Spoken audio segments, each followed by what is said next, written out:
I set out from home on a Thursday, left the office, finished all the reports, sent them in on a Friday, then took out from the office.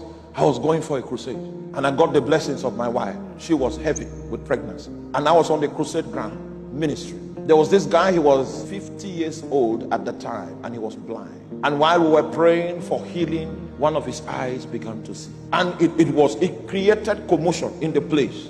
I was excited because I've seen the deaf here before. I've seen cripples walk, never seen the blind see.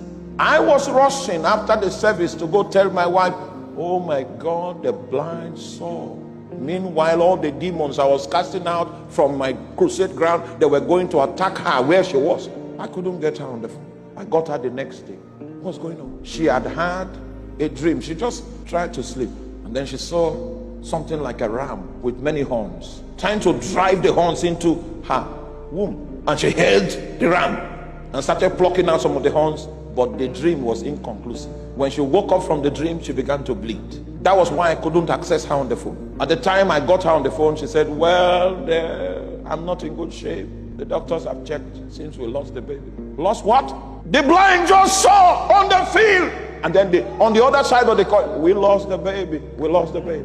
And she told me, make sure you don't leave that crusade ground. Make sure you finish from. So it doesn't matter how I had to speak boldly in the Lord. I was not feeling great, but the instruction was to speak boldly. Just be bold. I was not feeling okay, but the Bible says long time about day, speaking boldly in the Lord. The power of God that came down that night was phenomenal.